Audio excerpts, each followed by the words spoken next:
Hi everyone, my name is Chai and I'm very excited for my first PyCon talk. My career up until now involved a lot of work around REST APIs and web frameworks. In my current position, I had the opportunity to decide which web framework we were going to use.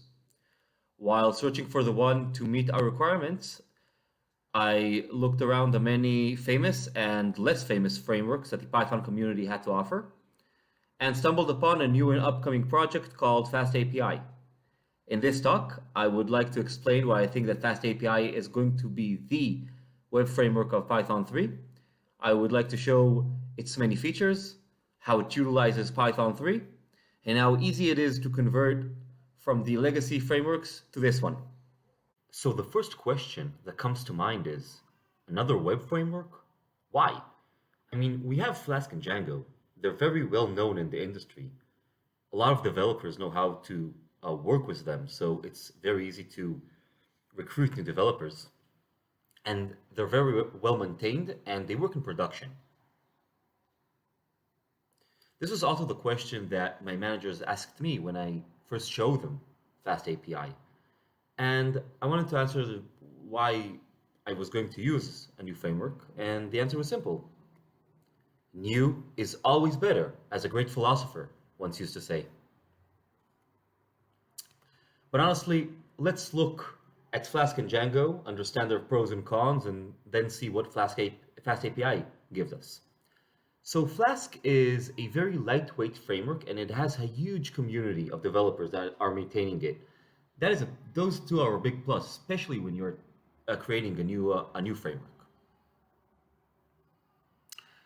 But Flask has some downsides. So first of all, because it's so lightweight, it requires a lot of third-party extensions called Flask somethings, Flask security or Flask SQL alchemy. And these extensions, although they are something that Flask does promote, they're not as well maintained as the original Flask repository. So now we are dealing with a ton of extensions that we need to update all the time, and maybe there are bugs, and it's not as easy to work with that in production. Another thing is that Flask has these weird global contexts, like the request object, where you get some data about the request itself, but you don't really understand where it comes from. It's a lot of Flask magic. And in one sense, it's nice that Flask takes care of a lot of things, but as a developer, it's really hard to understand what's going on. And Flask doesn't support new features such as WebSockets. Now, I have an asterisk there because Flask 2.0 should have WebSockets, but it's very new. I haven't seen it, so as far as I'm concerned, there's no WebSockets. So that was Flask. Now let's look at Django. Where Flask is very lightweight, Django is a complete full stack framework, meaning that we can create an entire MVC app, and in that sense, it's very simple because it lets us do that out of the box. It also has a huge community, like Flask, maybe even more, especially when we talk about production. But Django requires a lot of learning, even for the simplest app. If you're a new developer and you're not familiar with Django, or maybe you're familiar with other frameworks, it takes a while to get into Django with all its complete features. And in that sense, Django is very monolithic. We've talked about Flask and Django. Now let's see the different features that FastAPI brings us. Out-of-the-box complex validations and dependency injections. Using these two features, we can construct complex validations with no need of extra work. Syncio support. Using Python 3's built-in asyncio and the event loop, we can allow the application to have concurrent callbacks. OpenAPI documentation. FastAPI generates automatic documentation once the application starts running. This means we don't need to worry ourselves about creating readmes or different documentations for our APIs. and IDE support. Using type hints and type annotations, we can access our different classes inside the callbacks.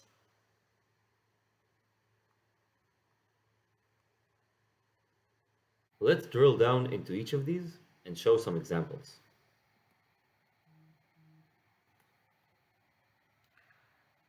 FastAPI utilizes a big Python 3 feature called type hints.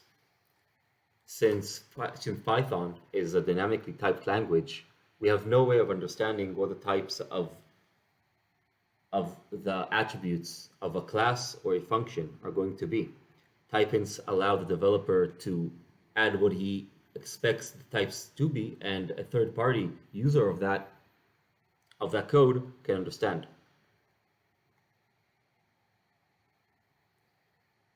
FastAPI also uses a third-party module called Pydantic, which itself utilizes a Python 3 feature called data classes. This allows us to validate JSON bodies with no extra code. FastAPI uses dependency injections to allow the callbacks to receive the different parameters they need to work, whether it's query parameters, path, or body, and even headers.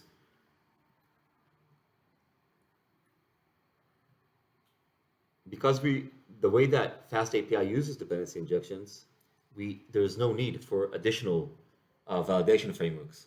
All the validation is done in the callback signature itself.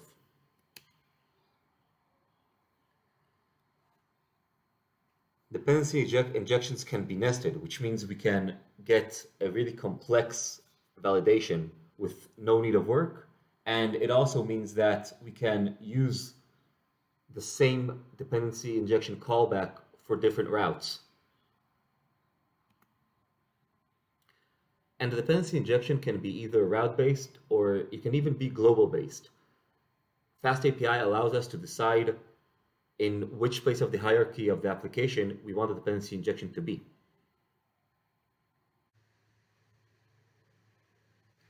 Let's start by showing a simple path validation. Here we have a FastAPI application. There's one route, and we are getting an item by its item ID. In the route handler, we see the item ID with the type int. This means that we expect item ID to be of type int. That's the entire validation in this part. FastAPI knows how to connect between the parameter, its type, and its placement in the route.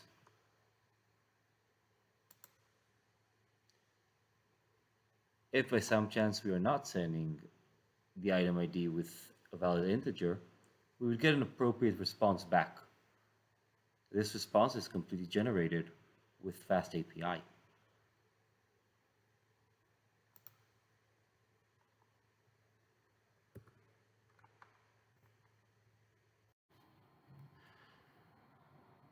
Here's a more complex application that uses query parameters and path parameters.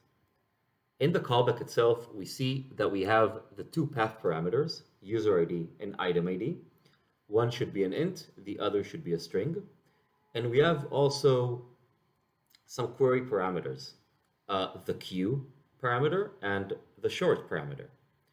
Now, FastAPI knows how to differentiate between the path parameters and the query parameters.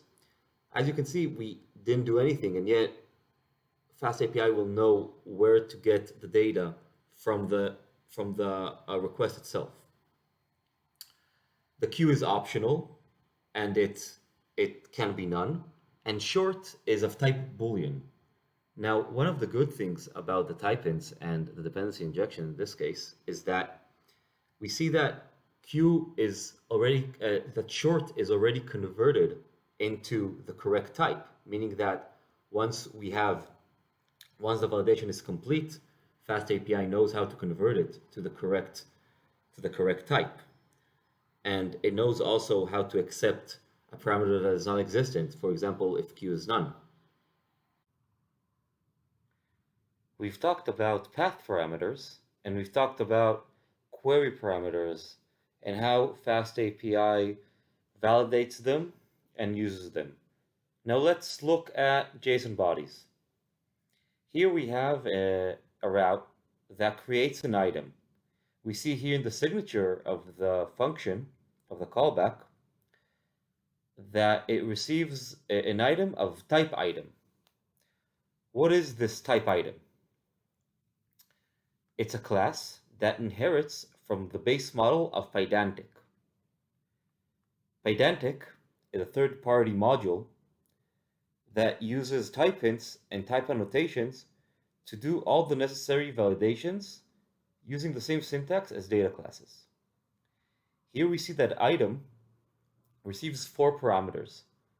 2 of them are required, name and price. We know that they are required because they don't have a default value, while the other 2 parameters, description and tax, have default values. Basically, we've done the validation already. Once the route is called with the correct JSON, the validation is made. Here we see the way that we send the JSON body with the name, description, price, and tax. And that's basically it. FastAPI and Pydantic will do all the work. This is of course a very simple example, but we can make it as complex as needed. The last example of dependency injections and validations in FastAPI is the global validation. Here we have an application of FastAPI that received the keyword argument of dependencies, which is a list of depends objects. In this example, we are verifying a token. Now, this example comes to show that we have a lot of routes that require some validation, usually an authentication. In this case, we are verifying a token that exists in the header. Here in the depends function, the verify token expects the X token to be of a certain value. If it is not of that value, it will throw an exception of 400 with the correct message. Each of the routes below the FastAPI, the get items and the get users, will use this global validation. In FastAPI, we can have global validation, specific route validation, or a router validation, which is like a blueprint in Flask.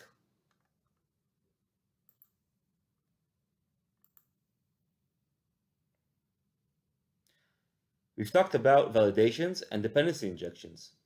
Now let's talk about the next feature that FastAPI brings us, Syncio support. In a few words, what is Syncio? Syncio is the built-in concurrency module of Python3. It replaces the gevent module of Python2. In general, concurrency is great for IO-intensive tasks, and it's not relevant or can even worsen CPU-intensive tasks, so it's important to understand when to use Syncio. I will show an example of Websockets, as implemented in the Starlet library, which FastAPI relies on. There are many other examples of IO-intensive tasks that can be used.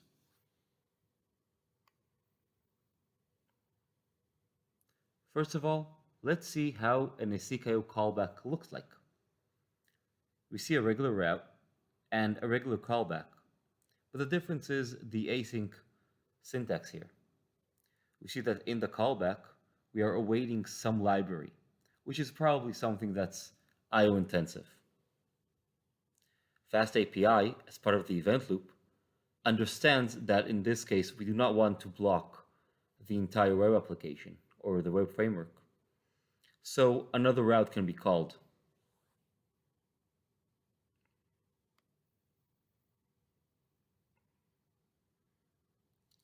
A few words about WebSockets. So when we look at the different HTTP connections, a connection is created and a request is made. But once the response is returned, the connection closes. WebSockets is a different type of HTTP connection. Instead of a request and response, it creates a duplex connection, meaning that the client requests a connection from the server, and after a connection is created, there is no client or server anymore. Both the client and the server can get data or send data upon this connection. We can use this for streaming, where the connection stays open all the time, unless it closes other with an exception, or by the client or the server sending a request to close the connection itself.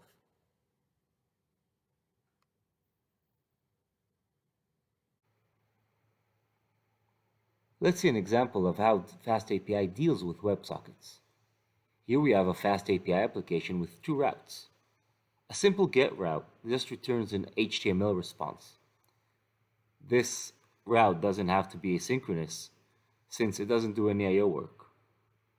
The bottom route, on the other hand, is a WebSocket route. It is by definition a synchronous callback. This is because WebSockets are I/O based. We see that there's a while true loop here, and it's a very simple WebSocket that receives data from the other side of the connection and then sends that part of the connection data itself. Since it's an async callback, an async function, it doesn't block the entire FastAPI app. This is one of the most powerful parts of FastAPI, where some of the application isn't asynchronous and is not part of this event loop, and part of it is, so it is not blocking, and the other routes can run without any problem. The next feature I would like to show you is OpenAPI documentation. What is OpenAPI? OpenAPI is a way to describe your APIs, their models, and their responses. It has become the industry standard of API documentation and is backed by Google. It's also an easy way to create client stubs in many different languages. Let's return to an example I've shown before, of a route where we can create an item. The route is /items, and the method is post. We expect a JSON body that looks in the form of an item. Once we run the application, we get different routes for the FastAPI application. In this case, we only have one route, /items. But FastAPI also generates the OpenAPI documentation in a route called /docs, which is something that can be changed. Here we see the documentation that was generated. We see in the URL up top the /docs route, and we see the generated API. The method is post, the route is /items, and we see an example body. What I want to show here is that FastAPI generates the documentation automatically. So as a developer, we don't need to create a specific parser for our APIs. The documentation is created instantly, and the product managers can be happy. I think this is one of the biggest features of FastAPI, where we have the documentation for internal or external purposes. There are many ways that we can customize our documentation, and it's something that can be easily seen in the FastAPI documentation.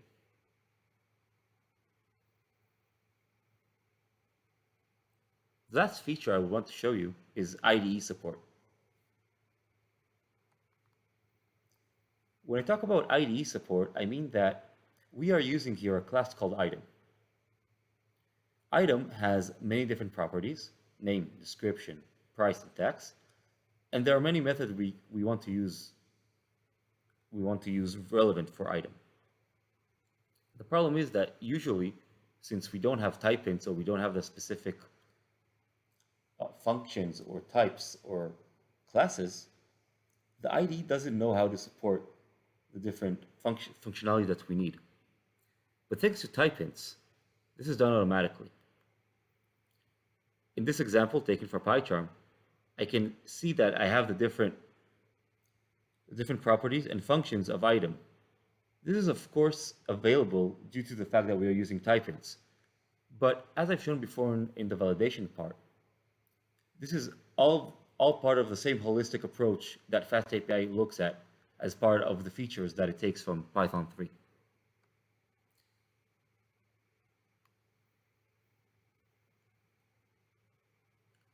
I've shown many different features of FastAPI, but since we only have 25 minutes, I have yet to show a lot of the features that are available. One of the features that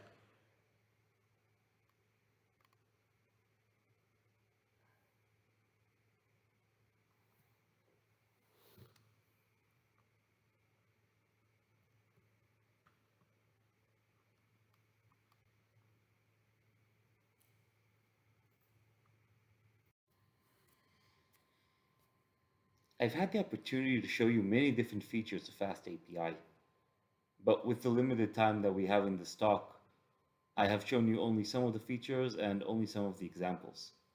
But there are other things that I would still like to note.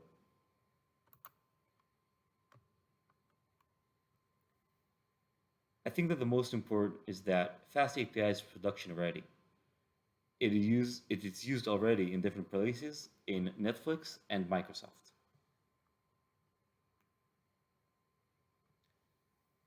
FastAPI uses an ASGI server, which is the asynchronous brother of the WSGI server.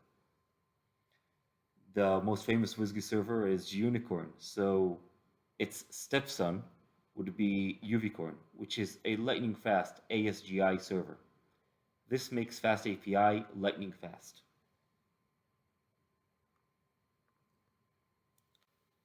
FastAPI also has amazing support with PyTest. So creating test application is a breeze, and testing FastAPI is very easy.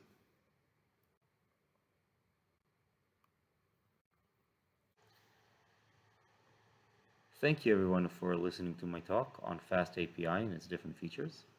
I would like to thank Sebastian Ramirez for putting such amazing work and time into this amazing model.